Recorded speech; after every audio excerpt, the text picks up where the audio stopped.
कर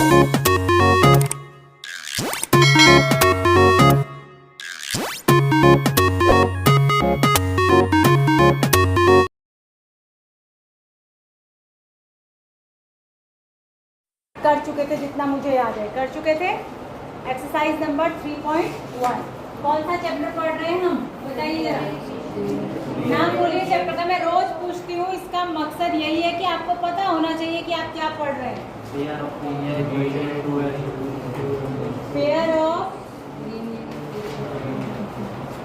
equation in two variables. देखो जो चैप्टर को नाम दिया जाता है ना, उसका कुछ मतलब है। लीनियर इक्वेशन आपने 8th में भी पढ़ा, 9th में भी पढ़ा और 10th में भी पढ़ रहे हैं। 8th में 1 वेरिएबल में था, 10th में भी लीनियर इक्वेशन का पार्ट था कुछ, सॉरी 9th में, और अब आप 10th में भी पढ़ रहे हैं। तो ये सारी क्लासेस में जो टॉपिक्स आपको पढ़ाए जाते हैं ये इंटर रिलेटेड होते हैं। मतलब थोड़ा इंट्रोड्यूस कर दिया गया 8th में, फिर उससे थोड़ा आगे का बताया गया 9th में, अब उससे थोड़ा आगे का बताया जाएगा 10th में, क्योंकि एक साथ आपको नहीं बताया जा सकता, ठीक है, क्योंकि जितना मेंटल लेवल होता है बच्चे का उतना ही सिलेबस उसको पढ़ाया जाता है। तो कल मैंने बहुत सारी बातें आपको बताई थी, लीनियर इक्वेशन किसको कहते हैं, ठीक है, उसको ड्रॉ कैसे करते हैं ग्राफ। देखिए आपका एक सबसे वीक पॉइंट मैं बताती हूँ बच्चों का, जो मैंने आज तक इतने 20-22-23 साल की सर्विस में जो मैंने एनालाइज किया है, आप ग्राफ से बहुत डरती हैं और 100 में से 90% बच्चे ग्राफ को गलत प्लॉट करते हैं, क्वेश्चन को समझते नहीं है, क्योंकि वो ग्राफ की कभी प्रैक्टिस नहीं करते। कभी ऐसा हुआ कि आपने घर में बैठ के किसी क्वेश्चन से रिलेटेड ग्राफ प्लॉट करने की कोशिश की हो? नहीं करते हैं। और ग्राफ वाला क्वेश्चन सबसे ईजी होता है, उसमें मार्क्स पाना सबसे ईजी, कम टाइम में आप मार्क्स पा सकते हो उसमें, क्योंकि कम टाइम में ग्राफ ड्रॉ हो जाता है, जबकि क्वेश्चन को सॉल्व करने में बहुत टाइम लगता है किसी भी क्वेश्चन को। अगर 4 नंबर का कोई क्वेश्चन वैसे आए सॉल्व करने वाला, और अगर 4 नंबर का क्वेश्चन ग्राफ प्लॉट करने के लिए आए, तो ग्राफ वाला ज़्यादा इजी होता है, कम टाइम में हो जाता है, टाइम सेविंग होता है। पर आप ना तो क्लास में पढ़ाए जाने पर सुनते हैं ग्राफ कैसे प्लॉट होगा, ना घर में कभी प्रैक्टिस करते, एक डायरेक्ट जाके आप एग्ज़ाम में करते, फिर आपसे हो नहीं पाता, ठीक है। तो ध्यान दीजिए, ग्राफ वाला ही चैप्टर है ये। तो हमने कल इसका ये स्टार्ट कर दिया था एक्सरसाइज, या करने जा रहे थे, आज करेंगे, ठीक है। एक्सरसाइज नंबर 3.1, इसमें मैंने आपको 3 चीज़ें बताई थी। यहाँ पर हम पेयर ऑफ लीनियर इक्वेशन पढ़े, मैंने 2 लाइन का पेयर होगा, 2 इक्वेशन का पेयर होगा। एक इक्वेशन 1 जो होगी वो पहली लाइन की होगी, इक्वेशन 2 जो होगी वो सेकेंड लाइन की होगी। मैंने आपको बताया था कि 3 कंडीशंस होती हैं जब हम ग्राफ प्लॉट करेंगे, 2 लीनियर जो 2 लाइन के ग्राफ अगर प्लॉट करेंगे तो 3 कंडीशन हो सकती हैं। पहली कंडीशन हो सकती है कि लाइंस जो है वो इंटरसेक्टिंग हो, बताया था कल, यही बताया था ना। दूसरी कंडीशन मैंने बताई थी कि लाइन हो सकता है कि पैरेलल हो जाए, वो हमें प्लॉट करके पता चलेगा। तीसरी कंडीशन कोइंसिडेंट लाइन हो जाए, माने इसी को ओवरलैप भी कहते हैं, एक दूसरे के ऊपर ओवरलैप करना, ओवरलैपिंग लाइंस, ठीक है। तो ये भी हो सकता है। इसकी कंडीशन मैंने क्या बताई थी, कोफिशिएंट के हिसाब से जरा बताएंगे। कोफिशिएंट देख के कैसे पता चलेगा? हाँ, खड़े हो जाओ। इक्वल नहीं होगा, A1 A2, A1 A2, very good. A1 A2 का मतलब मल्टीप्लिकेशन होता है दोनों के बीच। A1 A2 नहीं है, क्या है? A1 upon A2, very good. A1 upon A2 is not equal to B1 upon B2। कल इस बारे में मैंने इतनी लंबी चौड़ी बातचीत करी, इतना समझाया, आपको ट्रिक वाइज बताया, लेकिन अभी मैंने पूछा कि कब इंटरसेक्टिंग होती है तो सबके चेहरे के रंग उड़ गए। कमाल की बात, यह तो बताया ना गया हो, पहली बार पूछ रही हूँ तो भी, और कल ही पढ़ा है। अभी तो तुम्हें ये भी याद होगा कल क्या खाया था, वो याद है कि नहीं है? Sit down. दूसरा, पैरेलल लाइन की क्या कंडीशन होती है?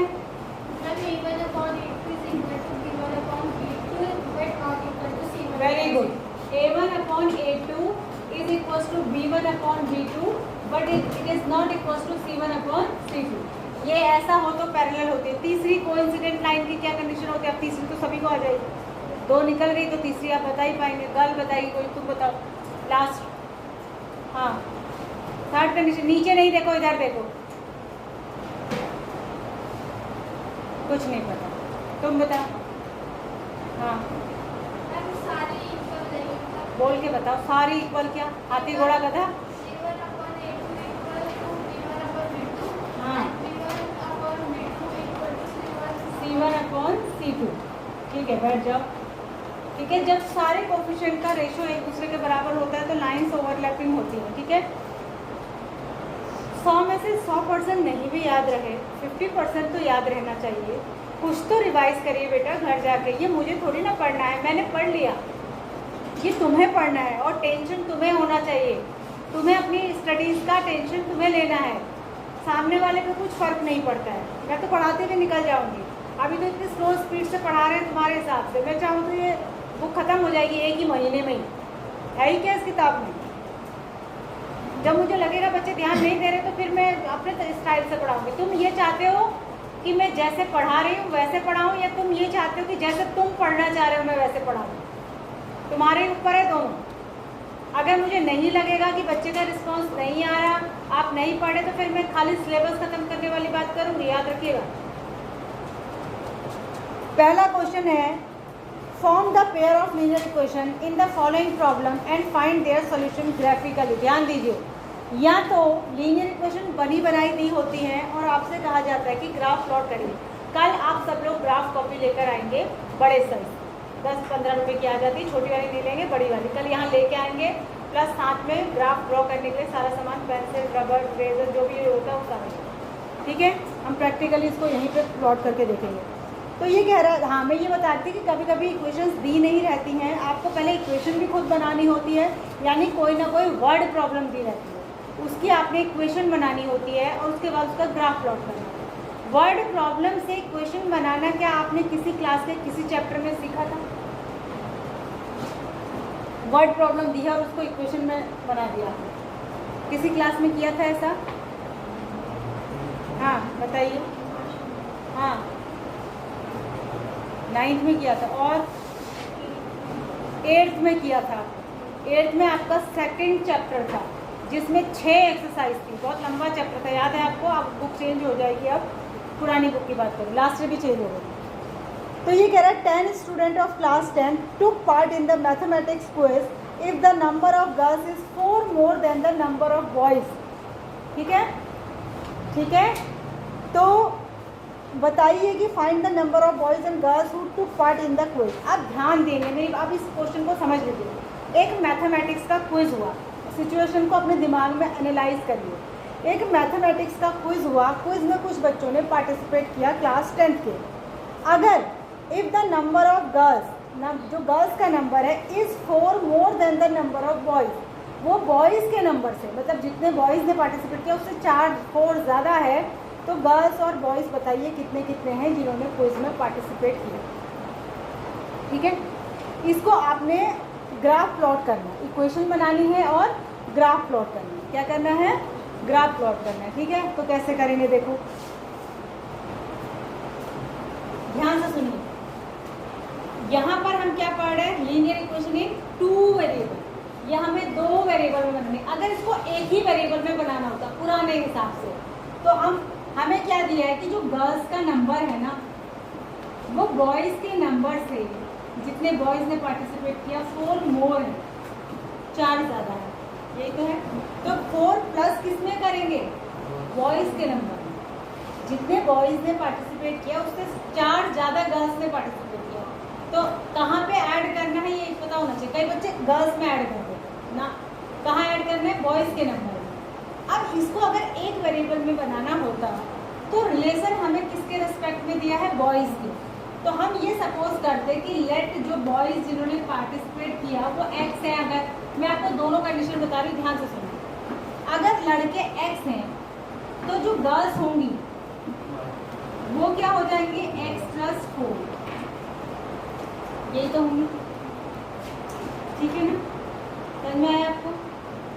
तो ये, और टोटल कितने बच्चों ने पार्टिसिपेट किया? 10। कितने बच्चों ने किया? 10। तो यानी कि बॉयज प्लस गर्ल्स ये इक्वल टू आएगा 10। तो बॉयज कितने हैं? x, गर्ल्स कितनी है? x + 4 = 10। अब समझिए मैं आपको क्या बताना चाह रही हूँ। 2x + 4 = 10 2x equals to 4 minus होगा 6, तो x इक्वल्स टू 3। x क्या था? लड़के, यानी 3 लड़कों ने पार्टिसिपेट किया और गर्ल्स उससे 4 मोर है, यानी 7 लड़कियों ने पार्टिसिपेट किया। बात समझ रहे हैं? तो 7 और 3 कितने हो गए? 10, यानी टोटल 10 बच्चों ने पार्टिसिपेट किया। ये बात आपको समझ आई? आंसर भी निकल गया उससे, number of girls and boys. लेकिन ये क्वेश्चन ऐसे नहीं करना है, ये मैंने आपको क्वेश्चन करके बताया 1 वेरिएबल में। किसमें बताया? 1 वेरिएबल। आपको 2 वेरिएबल में बनानी है क्वेश्चन, लाइन 2 वेरिएबल से कीजिएगा। तो आप क्या कहेंगे 2 वेरिएबल में कैसे बनाते हैं? इसी क्वेश्चन को मैं करके बता रही हूँ। आप बोलेंगे let the number of boys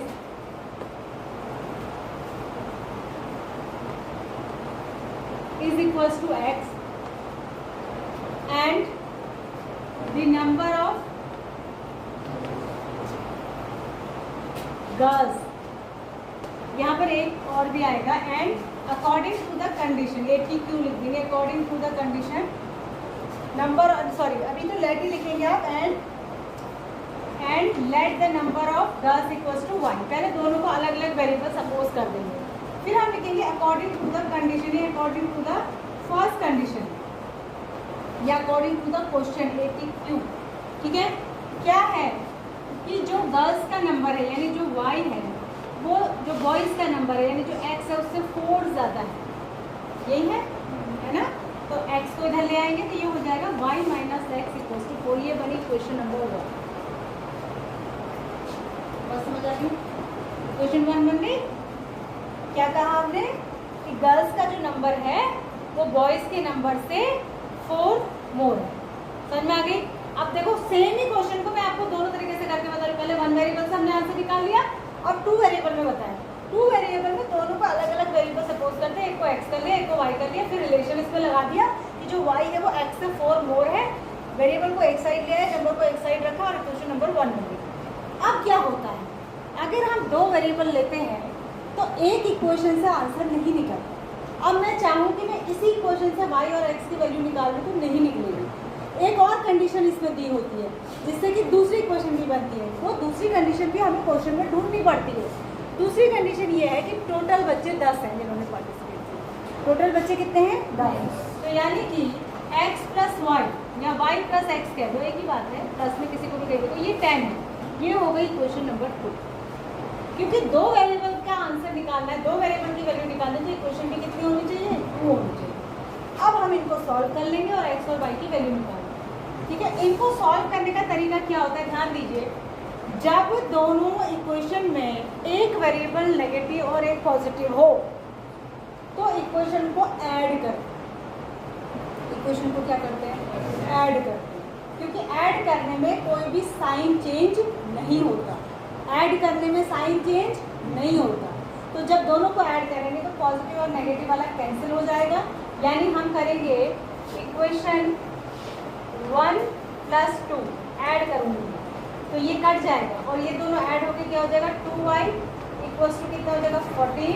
तो y इक्वल्स टू कितना हो जाएगा? 14 अपॉन 2 यानी कि 7। y क्या थी? गर्ल्स, तो यानी गर्ल्स कितनी है? 7। अभी पहले क्वेश्चन से भी यही, पहले मेथड से भी यही आंसर आया था। फिर x की वैल्यू निकालनी है तो किसी भी एक इक्वेशन में रख दीजिए, इसमें रख दीजिए, इसमें रख दीजिए या इसमें रख दीजिए, जिसमें आप रखना चाहें। तो इक्वेशन क्या है? x plus y equals to 10 है ना, और y आपने अभी अभी कितना निकाला? 7 इक्वल्स टू 10, तो x इक्वल्स टू हो जाएगा 10 माइनस 7 यानी x इक्वल्स टू 3, यानी गर्ल्स कितनी आ गई थी। यानी इसी क्वेश्चन को किसी भी मेथड से करो आंसर वही आएगा।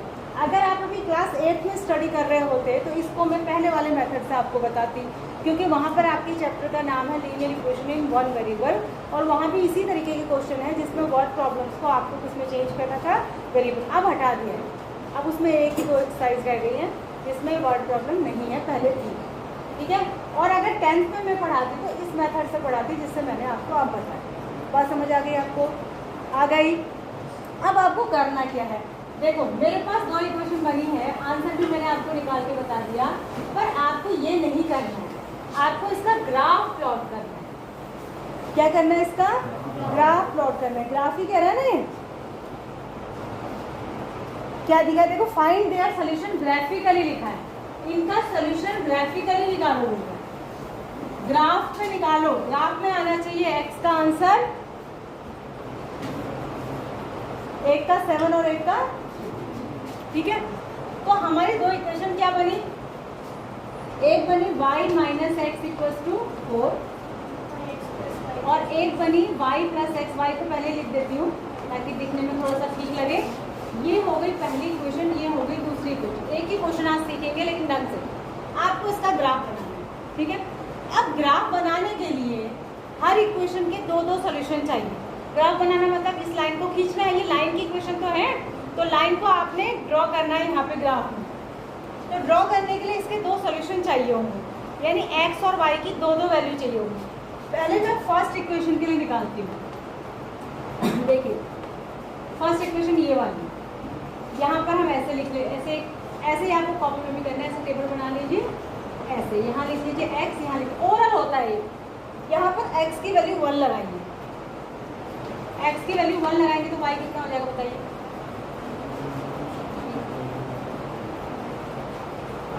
5 कितना हो जाएगा 5। 3 कौन कह रहा है, 1 लगाएंगे तो ये 1 उधर जाके 4 में प्लस हो जाएगा, तो y इक्वल्स टू कितना आ जाएगा 5। और x की वैल्यू कुछ और लगा लीजिए, 3 लगा लीजिए या 2 लगा लीजिए। 3 लगा लेंगे या 2 लगा लेंगे तो कितना आएगा 6। हो गया। इसके दो सोल्यूशन आ गए। पहला पेयर जो बना वो बना 1,5, पहले x कोऑर्डिनेट फिर y, और दूसरा बना 2,6। एक चीज़ और मैं कल आपको बताना भूल गई थी, x कोऑर्डिनेट और y कोऑर्डिनेट के मैथमेटिक नेम होते हैं एब्सिसा और ऑर्डिनेट, ठीक है। x कोऑर्डिनेट को कहते हैं मैथमेटिकल लैंग्वेज में एब्सिसा, क्या कहते हैं एब्सिसा, और y कोऑर्डिनेट को क्या कहते हैं ऑर्डिनेट। लेकिन जनरल बोलचाल की भाषा में हम इन्हें x और y कोऑर्डिनेट ही कहते हैं। तो कभी कभी एग्जाम में नेम से आता है कि what is the abscissa in this point, what is the ordinate in this point, तो समझ जाएंगे आप, ठीक है। अब ये हो गया। अब हम दूसरे इक्वेशन के लिए निकालेंगे, सेकेंड इक्वेशन के लिए सेम ही करेंगे। एक ऐसे बना लेंगे बॉक्स, यहाँ x लिख देती हूँ, यहाँ y। इस इक्वेशन में x की जगह कुछ भी रख दीजिए, 5 लगा लेते हैं, तो y भी कितना आ जाएगा 5, उधर जाके माइनस हो जाएगा। अब x की जगह कुछ और लगा लीजिए, 6 लगा लीजिए, तो क्या हो जाएगा उधर जाके 4। तो एक पेयर आया हमारा 5,5 और दूसरा पेयर आया 6,4। अब इनको हम प्लॉट करेंगे ग्राफ में चारों पॉइंट्स पर।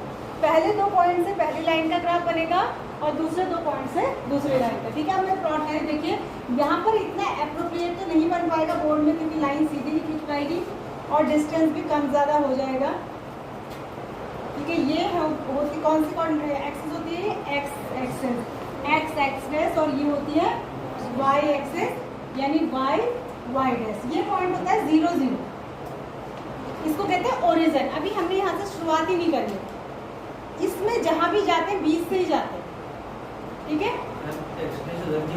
कहीं भी कर लो, एक्स डैश वाई डैश कहीं भी लिख लीजिए, वो खाली नेमिंग है, ठीक है। जैसे ए बी लिखते हैं लाइन का नाम, तो बी ए लिखो, ए बी लिखो, कुछ कर दीजिए, ठीक है। तो अब यहाँ पर आप 1 2 3 4 5 6 7 8 9 10 जितना भी हो सके बना लेते हैं। 1 2 3 4 5 6 7 8, ये माइनस में होते हैं इधर वाले, -1 -2 -3 -4 -5 -6 -7 -8। ये हो गया 1 2 3 4 5 6 7 8 9 10। ये ग्राफ बोर्ड पे इसलिए सही नहीं आता क्योंकि डिस्टेंस जो मैंने लिया है मैंने खाली हाथ से लिया ना अंदाजा, ये इक्वल डिस्टेंस होना चाहिए, तो इसलिए, ठीक है। अब 1 2 3 4 5 6 7 और 8 9 10। ये हो गया 1 2 3 4 5 6 7 8 9 10, जितना भी -1 -2 -3 -3 -4 -5 -6 7 8, ये हो गया -1 -2। अब देखिए पहला पॉइंट, मुझे पहली लाइन ड्रॉ कर रही हूँ। पहला पॉइंट है 1,5, 1 x कोऑर्डिनेट है और पॉजिटिव 1 है, तो मुझे x में जाना है 1 तक, फिर y में जाना है 5 के सामने, तो ये मेरा पॉइंट आएगा यहाँ पे, ठीक है। देखो कोई स्पेसिफिक पोजीशन पे लाइन खींचने के लिए 2 पॉइंट होने चाहिए ना, तभी तो लाइन खींचेगी, एक पॉइंट से दूसरे पॉइंट। अगला क्या है मेरा 2,6, यानी 2 के सामने मुझे 6 तक जाना है। 2 के सामने गए यहाँ 6 तक, तो आप इससे होती हुई लाइन एक खींच देंगे।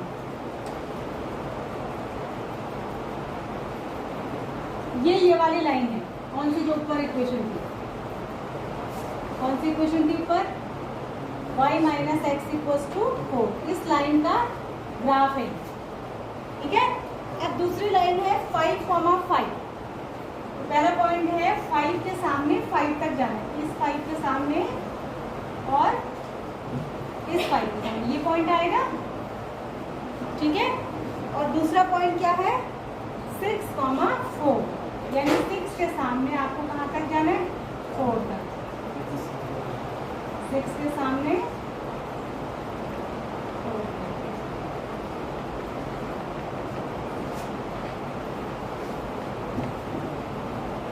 ठीक है,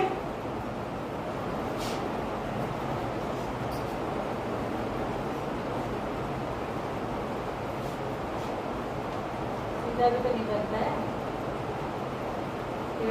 तिरछा बना दिया मैंने, ये लाइन ही तिरछी हो गई यहाँ पर, ठीक है। अब जब आप इस लाइन को ड्रॉ करेंगे ना, जैसे ड्रॉ करो,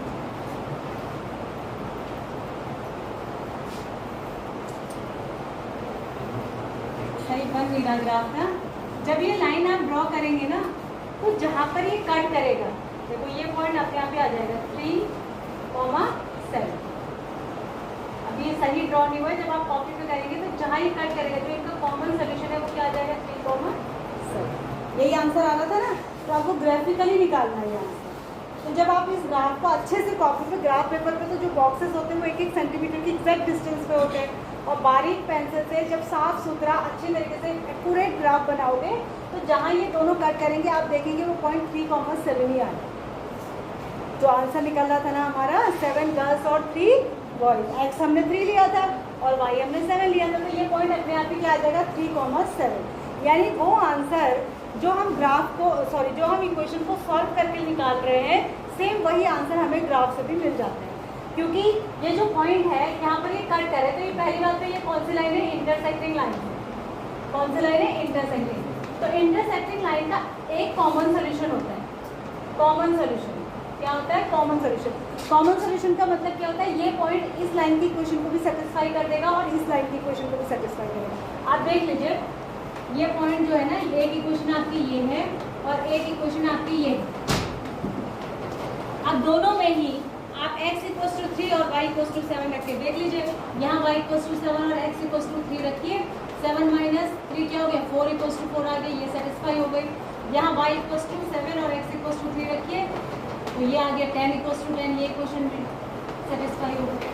तो जो कॉमन सोल्यूशन होगा वो दोनों इक्वेशन का कॉमन होता है सोल्यूशन, और दोनों को सेटिस्फाई करता है। क्यों सेटिस्फाई करता है, क्योंकि ये पॉइंट दोनों लाइन के ऊपर आ रहा है, इसके ऊपर भी आ रहा है और इसके ऊपर भी।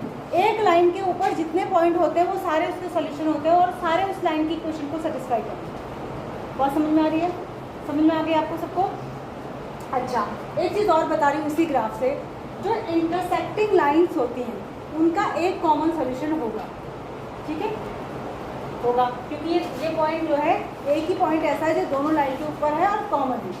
जो पैरेलल लाइन होगी वो एक दूसरे को टच ही नहीं करती, तो उनका कोई भी कॉमन सोल्यूशन नहीं होता, उनका कोई भी कॉमन सोल्यूशन नहीं होता है। जो ओवरलैपिंग लाइन होती है वो पूरी ही एक दूसरे को ओवरलैप करती है, तो उनके इनफाइनाइट कॉमन सोल्यूशन, उनके क्या होते हैं, इनफाइनाइट कॉमन सोल्यूशन होते हैं। समझ में आ गया आपको, इतना क्लियर है सबको। ये हमने पहला क्वेश्चन करा, आई थिंक कि आपको क्लियर होगा, ठीक है। घर जाके रिवीजन जरूर करें। ये कल मैं ये सारी बातें आपसे पूछूंगी। बेल हो गई शायद, लंच है, आप जाएं, क्योंकि 20 मिनट का कुल आपका लंच